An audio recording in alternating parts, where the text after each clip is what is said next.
Imagine la scène, un samedi matin tranquille dans une banlieue classique. Jette un œil aux allées, tu les vois? Ces monstres de métal, surélevés, rutilants de chrome. Une peinture immaculée, pas la moindre égratignure. Mais approche-toi. Regarde l'arrière. Vide, nickel. Le revêtement brille comme s'il sortait de l'usine, parce que c'est le cas. Aucun outil, pas un grain de poussière, zéro trace de transport de bois. Ces titans n'ont jamais rien porté de plus lourd que des sacs de course. Dans le milieu, on a un petit nom pour ces engins. Les princesses de bitume. Des bêtes de somme qui ne servent qu'à frimer sans jamais bosser pour de vrai. C'est comme acheter une cuisine de grand restaurant juste pour faire chauffer un plat au micro-ondes. Mais attends, voici la partie qui fait mal. Ces joujoux coûtent entre 65 000 et 95 000 $. Chaque mois, c'est 800 à 1400 $ qui s'envolent. Ajoute l'assurance, encore 200 à 350 balles. Et l'essence? Avec une conso délirante, c'est minimum 400 $ de plus par mois. On parle de 1500 à 2000 $ par mois pour un utilitaire qui ne sert à rien. Le pire, les proprios sont persuadés d'avoir fait l'affaire du siècle. C'est ça, le piège mortel de la princesse de bitume. Une arme de destruction massive pour les finances de l'Amérique moderne. Ça vide les comptes en banque et pourtant, les gens pensent faire un choix malin. La psychologie derrière tout ça explique pourquoi tant de familles aisées finissent sur la paille. Laisse-moi te montrer comment ces pièges fonctionnent et pourquoi ils capturent même les plus prudents. En 30 ans, le pick-up américain a subi une mutation fascinante. Retour en 1990. À l'époque, c'était des bêtes de travail. Les maçons, les fermiers, les artisans, eux seuls les conduisaient. L'intérieur, c'était spartiate, brut de décoffrage. Des sièges en vinyle lavable au jet d'eau, zéro gadget, juste du pratique. Le prix moyen d'un véhicule neuf tournait autour de 15 000 $. Les pick-up étaient accessibles, de vrais outils pour ceux qui en avaient besoin. Avance rapide jusqu'à aujourd'hui. Le prix moyen a explosé pour dépasser les 58 000 $. Les modèles tout équipés, ils dépassent souvent 80 000, voire frôlent les 6 chiffres. Un Ford F-150 Limited commence au-dessus de 75 000, tandis que le GMC Sierra Denali Ultimate navigue dans les mêmes eaux troubles. Les versions luxe de Ram suivent le mouvement. Ce ne sont plus des utilitaires. Ce sont des palaces roulants déguisés en camions. Sièges en cuir climatisé, toit panoramique, système audio à 14 enceintes et des écrans géants. La technologie embarquée rivalise avec les berlines de luxe les plus prestigieuses et les importations européennes hors de prix. Mais les constructeurs ont eu une idée de génie. Ils ont compris que le lien avec le pick-up est purement émotionnel. C'est un symbole de puissance, d'indépendance, l'âme du rebelle solitaire. Une image qui persiste, même si le camion ne quitte jamais le bitume et que son propriétaire panique pour changer une roue. Transformant ces camions en palaces roulants, tout en gardant ce look de brut, les constructeurs ont créé l'artefact de statut ultime. Les propriétaires ont l'impression d'être des guerriers de la route, tout en se faisant masser le dos sur des sièges en cuir Nappa. Ce camion offre des buffs psychologiques qui n'ont strictement rien à voir avec le fait de transporter des trucs. Mais cette ingénierie émotionnelle a un coût titanesque, un prix que la plupart des acheteurs ne peuvent pas tanker. Laissez-moi vous décortiquer les stats d'une princesse du bitume typique, car les chiffres révèlent à quel point cette décision est un game over financier à long terme. Prenez un gars qui gagne 75 000 $ par an. Il est solidement ancré dans la classe moyenne. Il décide d'invoquer un pick-up neuf taille XXL. Rien de trop légendaire, juste un modèle bien équipé qui tourne autour de 62 000 $. Après les frais de livraison et les taxes du dealer, il lâche 5 000 $ d'apport. Boum, la quasi-totalité de ses économies volatilisées. Les 57 000 restants sont financés à 7% d'intérêt sur 72 mois, parce que c'est la seule façon de rendre la mensualité digeste. La facture tombe, 975 $ par mois. L'assurance pour ce monstre? Environ 2400 par an pour un conducteur lambda, donc ajoutez 200 par mois. L'immatriculation et les taxes varient selon la zone, mais comptez bien 50 $ mensuels en moyenne. Le carburant pour 15 000 miles par an à 14 miles par gallon et 3 $. 80 le gallon, ça fait mal. Environ 340 $ par mois. Le coût mensuel total pour faire bouger ce tank dépasse les 1565 $. Avec un salaire de 75 000 après impôts et déductions, le net dans la poche est d'environ 4 800. Ce camion dévore près de 33% de son revenu disponible. Un tiers de tout ce que ce gars gagne part dans un véhicule qui reste planté dans l'allée à faire le bout. La règle d'or du système suggère de garder les coûts de transport sous les 15% du revenu brut. Cet achat double presque ce seuil critique. Pour un planificateur financier, c'est un suicide économique total. Mais les concessions valident ces prêts en boucle car le camion lui-même sert de garantie. Et c'est là que le piège se referme violemment sur sa proie. Après 6 ans de paiement totalisant plus de 60 70 000 $, que possède le propriétaire? Un camion qui ne vaut plus qu'entre 28 000 et 32 000 $ sur le marché de l'occasion. Ils ont payé 70 000 en mensualité, plus 5 000 d'apport, soit 75 000 au total. Ils récupèrent 30 000 en valeur résiduelle. Le coût net pour posséder ce véhicule pendant 6 ans, 45 000 $, ou 625 par mois de pure destruction de richesse. Si ces 625 $ mensuels avaient été investis dans des fonds indiciels à 8% de rendement sur ces mêmes 6 années, ils auraient gonflé jusqu'à environ 57 000 $. Le vrai coût du camion n'était pas de 45 000. C'était 45 000 plus 57 000 en coût d'opportunité. Plus de 100 000 $ de richesse anéantie ou jamais créée pour un véhicule qui n'a absolument rien transporté. Le piège de la princesse du bitume utilise des mécanismes psychologiques qui hackent toute logique financière. Comprendre ces mécanismes est la seule issue pour échapper à leur emprise. Le premier mécanisme, le signalement d'identité. Les camions transmettent un message sur leur propriétaire. Ils suggèrent la capacité, la force brute et l'indépendance. Ces auras existent même quand elles sont totalement déconnectées de la réalité du conducteur. Notre petit comptable, qui n'a jamais rien remorqué de sa vie, se sent soudain l'âme d'un guerrier, juste en descendant de son monstre d'acier, bien plus qu'en sortant d'une simple berline. Et ça, les constructeurs n'ont capté à 100%. Leurs pubs nous vendent du rêve. Des camions qui domptent les montagnes, traversent les rivières et portent le monde sur leur dos. Les clients absorbent ces images épiques et, sans s'en rendre compte, s'attribuent cette puissance légendaire. Ce véhicule devient alors une extension de leur ego, bien plus qu'un simple moyen de transport. C'est cet investissement identitaire qui rend l'achat vital, et non plus un simple caprice. On n'achète pas du luxe inutile. On s'offre une capacité héroïque dont on aura peut-être besoin un jour. On achète une assurance vie pour une apocalypse qui n'arrivera jamais. Cette utilité potentielle devient l'excuse parfaite pour justifier la dépense. Mais spoiler alerte, le potentiel ne devient presque jamais réalité. Les stats sur l'utilisation de ces engins sont formels et impitoyables. La grande majorité des propriétaires utilisent leur benne moins de 12 fois par an. Certains passent des mois entiers sans y poser le moindre objet. C'est le vide intersidéral. La puissance n'existe que dans leur tête. Le deuxième piège, c'est la pression sociale, l'effet de meute. Quand tout ton quartier roulant, pick-up géant, en avoir un devient la norme, presque une obligation morale. Si tes collègues débarquent en tank, arriver en petite voiture te donne l'air d'un PNJ sans importance. Et quand ton fil d'actu est inondé de potes qui flexent avec leurs nouveaux jouets, la pression devient insoutenable. Cette normalisation rend la folie financière totalement invisible. Tout le monde le fait, tout le monde a l'air de gérer. Le voisin a acheté un camion encore plus gros et il paye toujours son crédit maison, non? C'est l'effet mouton de panurge. Si tout le monde saute, ça doit être la bonne direction. Ce que personne ne voit, c'est l'angoisse qui ronge les coulisses de ces paiements, les engueulades sur le fric, les deuxièmes boulots pour ne pas couler, les comptes-retraites qui restent vides, l'épargne de secours qui n'existe que dans les rêves. Tout le monde joue la comédie de la réussite financière tout en étant en PLS total en privé. Cette preuve sociale est une illusion collective, maintenue par la honte d'avouer qu'on est tous dans la galère. Le troisième mécanisme, c'est l'arnaque de la mensualité, le tour de passe-passe ultime. Les concessions dressent les acheteurs à ne regarder que la traite mensuelle, en oubliant le prix total. Le manager financier te demande avec un grand sourire « C'est quoi votre budget par mois ?» Et là, il bricole le dit pour atteindre ce chiffre. Peu importe si ça te coûte un rein au final. Tu veux un camion à 65 000 $ avec un budget de 600 ? Facile, on étale le prêt sur 84 mois, ta traite passe à 598 $.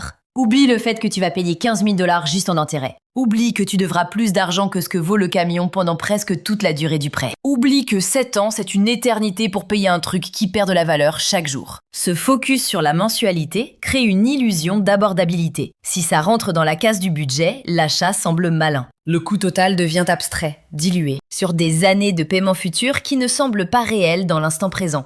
C'est exactement comme ça que des gens avec de bons salaires finissent ruinés, game over. Ils enchaînent les décisions basées sur la mensualité, gérables une par une, mais qui ensemble dévorent tout. Le camion bouffe 975 $.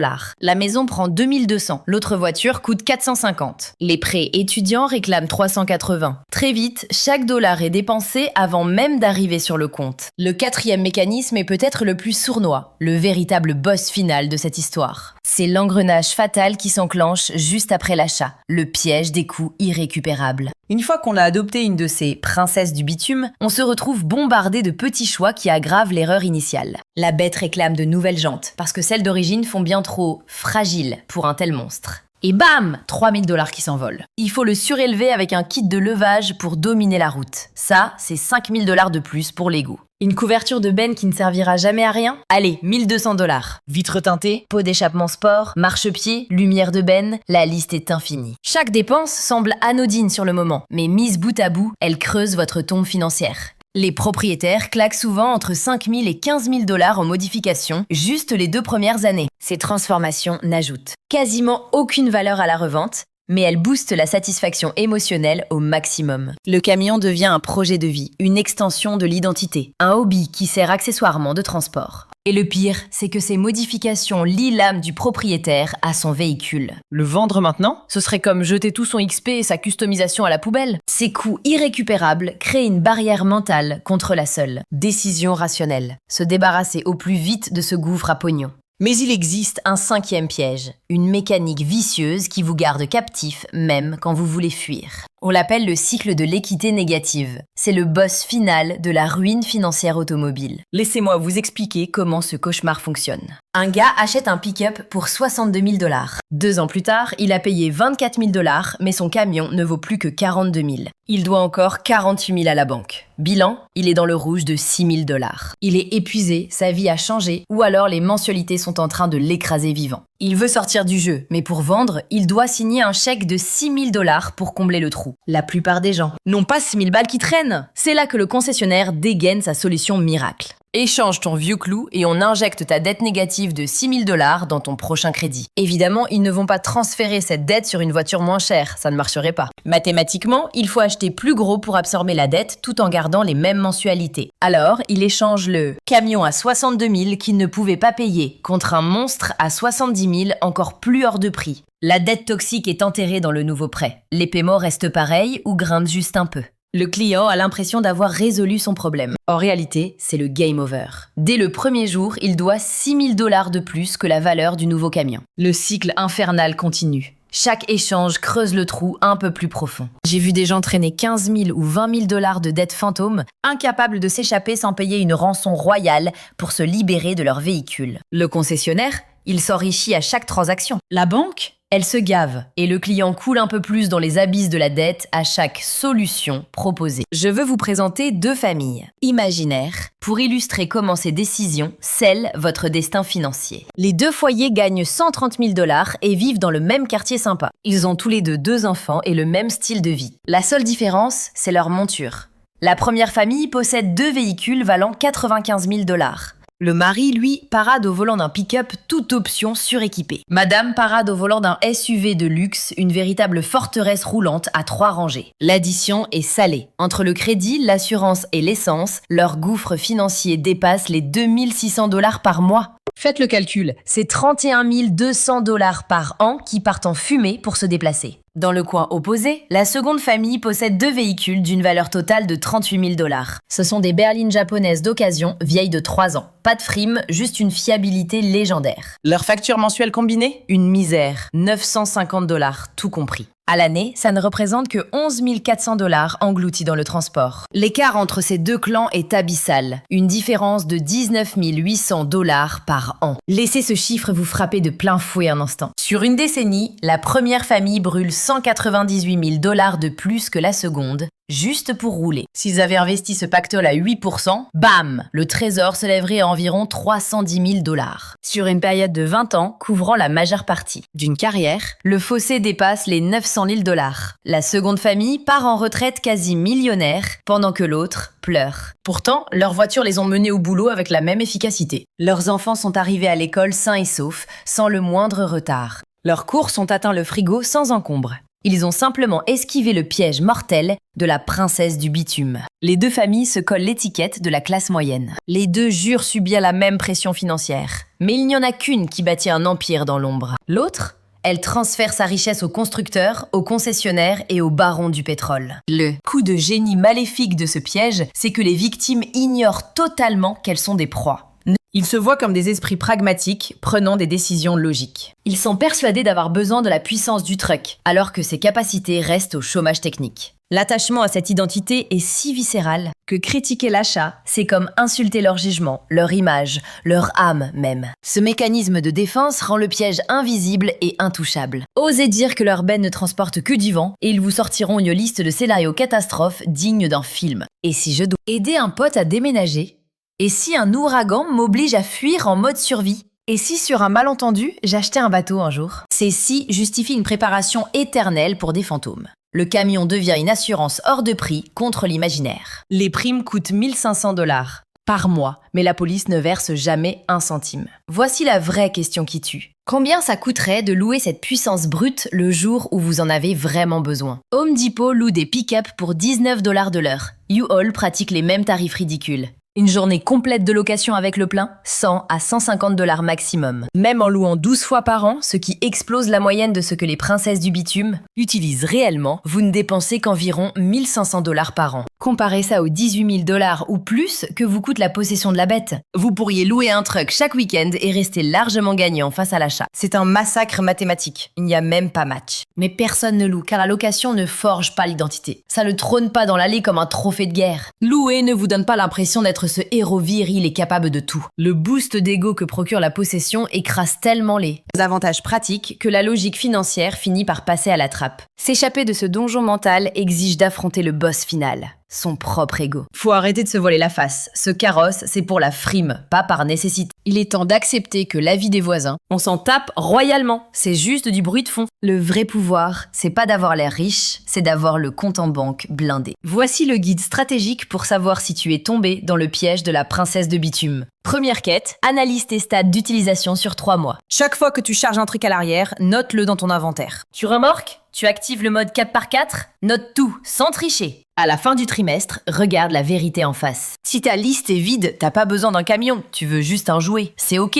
mais sois lucide. Tu achètes un statut social, un skin légendaire, pas un outil de travail. Alors, paye le prix de ta vanité. Deuxième étape, calcule le coût réel. Crédit, assurance, essence, entretien. N'oublie pas la dépréciation qui te vide les poches. Divise par 12. Voilà ce que ça te coûte en points de vie chaque mois. Compare ça à 15% de ton butin mensuel brut. Si tu dépasses ce seuil, t'es dans le rouge même si tu crois gérer le boss. Troisième étape, lance le calcul du coût d'opportunité. Prends le surplus que tu claques par rapport à un véhicule normal. Multiplie par 12 et fais travailler les intérêts composés à 8% sur le reste de ta carrière. Le chiffre qui apparaît, c'est le trésor légendaire que tu as choisi de détruire. Quatrième phase, l'interrogatoire de conscience. Te sentirais-tu minable au volant d'une petite berline? Peur du regard des autres joueurs? Aurais-tu l'impression d'avoir perdu ta couronne? C'est humain de ressentir ça, mais purée, ces émotions coûtent une blinde. Comprendre ce que tu achètes vraiment, c'est la clé pour savoir si le jeu en vaut la chandelle. L'industrie auto a claqué des milliards pour hacker ton cerveau et rendre ces monstres désirables. Ils ont soigneusement tissé des liens psychologiques pour te faire croire que ce camion de luxe est vital, alors que c'est juste un jouet pour adultes. S'évader de cette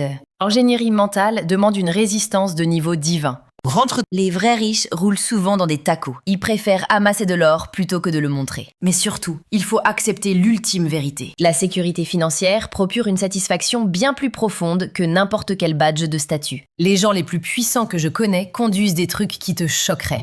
Du transport pratique, efficace, qui ne draine pas leur mana financier. Ils ont esquivé le piège de la princesse de bitume parce qu'ils ont vu l'arnaque avant même de mettre un pied chez le concessionnaire. Leur allée a l'air moins impressionnante que celle du voisin, c'est sûr. Pas de monstres chromés au garage, mais leur compte en banque, c'est une autre histoire. Leurs projections de retraite dessinent un avenir radieux. Leur niveau de stress, proche de 0. Une réalité totalement différente. Pendant ce temps, la princesse de bitume trône dans l'allée, hurlant un succès factice aux passants. Pendant ce temps, les vrais boss construisent leur empire en silence, refusant de participer à ce cirque des apparences. Ils injectent 1500 $ chaque mois dans des actifs qui prennent de la valeur au lieu de fondre comme neige au soleil. Ils s'achètent une liberté future plutôt que de payer pour un simple skin de riche aujourd'hui. Dans 10 ans, ce camion vaudra 15 000 $, peu importe à quel point il brille actuellement. Mais l'argent investi à la place? Ah, ça deviendra un trésor d'une valeur radicalement différente. Une dernière pensée cruciale pour la route. Cette princesse princesse du bitume ne te coûtent pas seulement du fric, elles te volent ton temps.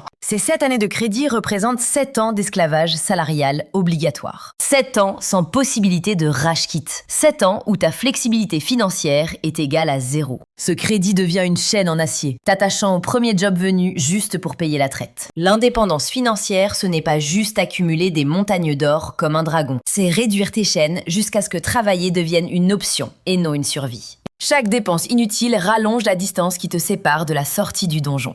Ce camion pourrait ajouter 5 ou 10 ans de labeur à ta vie comparé à une voiture modeste. On ne parle pas juste de sous, c'est des années de ta propre existence troquées contre une illusion de puissance qui ne sert à rien. La décision t'appartient, mais au moins, maintenant, tu vois la réalité derrière le masque. Car au fond, il n'a jamais été question du camion, pas une seule seconde.